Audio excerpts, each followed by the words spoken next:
কালিয়া, আর ছিল মাটন কষা। হ্যাঁ, জল ভরা সন্ধ্যা।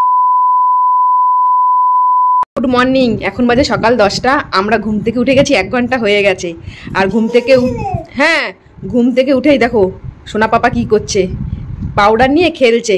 আর এই দিকটায় জয় নিয়ে এসছে ঘুগনি মুড়ি, সকালে ব্রেকফাস্ট। যেহেতু কালকে আমার খেতে খেতে অনেকটাই লেট হয়ে গেছে, তাই জয়কে বললাম তুমি ঘরেই ব্রেকফাস্টটা নিয়ে আসো। ঘুগনি আর মুড়ি হয়েছে সকালে ব্রেকফাস্টটা। সোনামা দেখো খাবার দেখে ওই খাবার কাছে যাবে। আর কালকে জয়ের অফিস থেকে জয়কে বিদায় সম্বর্ধনা জানিয়েছে। এই দেখো এই গিফটগুলো জয় পেয়েছে, এখনো খুলিনি কি রয়েছে। আর ওই ব্যাগেও রয়েছে, খুলছি না কারণ দেখো সোনামা না গিফট নিয়ে খুব সুন্দরভাবে খেলছে। কি বলছিস তুই? দেখো কি বলছে, দেখো ও খাবারগুলো দেখো কি করছে, ও খাবে। বাদামের খাজাটা নিয়ে নিলি? এ দেখো বাদামের খাজাটা নিয়েও খেলছে। কি দুষ্টু হয়ে গেছে, একা একা সামলাচ্ছি, কি কষ্ট যে হচ্ছে। কালকে তো মানে কি বলবো, খাওয়া দাওয়ার কোনো ঠিক ঠিকানা ছিল না, ওই কারণে আজকে ঘরে পুরো খাবার নিয়ে এসছে জয়। পাপা, এই পাপা তুমি খেলছো এটা নিয়ে? তো চলো খেয়ে নিই, তারপর মামামকে স্নান করাবো, তারপর আমি স্নান করব, তারপর যাব আমরা মণ্ডপে। আজকে হয়তো কিছু প্রতিযোগিতা বাকি রয়েছে, ওগুলো হবে। কালকে তো অনেক কিছু হয়েছে, সেগুলো তো আমি ক্যাপচার করতে পারিনি এই দুষ্টুটার জন্য। কি দুষ্টু! আর এই দুষ্টুটা এই পাপার গিফটগুলো নিয়ে কি সুন্দর খেলছে। সকালের ব্রেকফাস্টের পর সোনা মামামকে স্নান করে ঘুম পাড়িয়ে আমি চলে আসলাম দুপুরে লাঞ্চ করতে। আর সোনা মামামকে রেখে আসলাম জয়ের কাছে। আগের দিন খেতে খেতে অনেকটাই লেট হয়ে গেছিল। দুপুরের খাবার খেয়ে আজকে 3টের মধ্যে খেয়ে নিয়েছি। কালকে খেতে খেতে 5টা বেজেছে, আজকে তাড়াতাড়ি করে খেয়ে নিয়েছি কারণ জয় রয়েছে রুমে, মাম্মামকে দেখছে।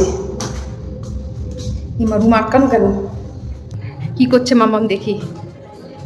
পাপা, মাম্মামকে ডাকতে ডাকতে আমি ঢুকে পড়লাম ঘরে। গিয়ে দেখি সোনা মাম্মাম ঘুমিয়ে পড়েছে। জয় আমাকে বলছে আস্তে কথা বলো, ও কিন্তু সবে ঘুমালো। আর খাওয়ার পর জয়ের জন্য নিয়ে এলাম আইসক্রিম। জয় কিন্তু এখনো খায়নি। ঠিক আছে, প্রায় 2 ঘন্টা হয়ে গেছে। সোনা পাপার কাছে বসেছিল জয় গেল এখন খেতে। মাম্মাম ঘুমাচ্ছিল, কালকে তো ঘুমাচ্ছিল বলে আমি খেতে পাইনি, 5টার সময় খেয়েছি। আজকে আর সেই ভুলটা করিনি। আজকে ওর পাপাকে আমি ওর কাছে রেখে দিয়ে গেছি। আমি তুমি বসো, পাহারা দাও, আমি একটুখানি খেয়ে আসি। আজকের মেনুতে অনেক কিছুই ছিল। কি না না, তুমি কিছুই খেতে পাওনি। আজকের মেনুতে ছিল রেশমি কাবাব, পাবদার কালিয়া, আর ছিল মাটন কষা। হ্যাঁ, জল ভরা সন্দেশ, আইসক্রিম, মিষ্টি, ফুলকপির রোস্ট, কত কিছু খেয়েছি মাম্মা। তুমি কিছু খেতে পারোনি, তুমি শুধু খেলু করছো আর শুধু দুধ খাচ্ছ এখানে বসে।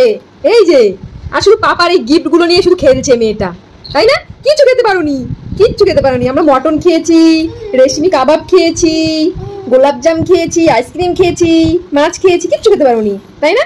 হ্যাঁ, কখন থেকে শুধু পাপা পাপা দা করে যাচ্ছে। কি হয়েছে পাপা? কি হয়েছে? সবাইকে বলো কালকে বাড়ি চলে যাব। ঠিকঠাক মতো তোমাদের সাথে কথাও বলতে পারছি না, মাম্মাম ঠিকঠাক মতো ভিডিও দিতে পারছে না। হ্যাঁ বলো কালকে বাড়িতে গিয়ে সবকিছু ঠিকঠাক করবো, লাইভেও আসবো।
বরণ করার পর আমরা সবাই মিলে বেরিয়ে পড়লাম ঠাকুর বিসর্জন দিতে।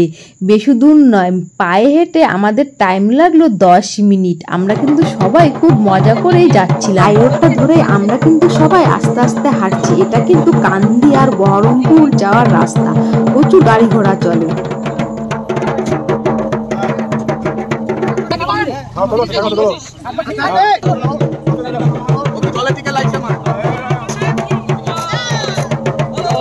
বাবা বিশ্বকর্মা ঠাকুরকে বিসর্জন দেওয়া হয়ে গেছে, মনটাও খারাপ হয়ে গেল।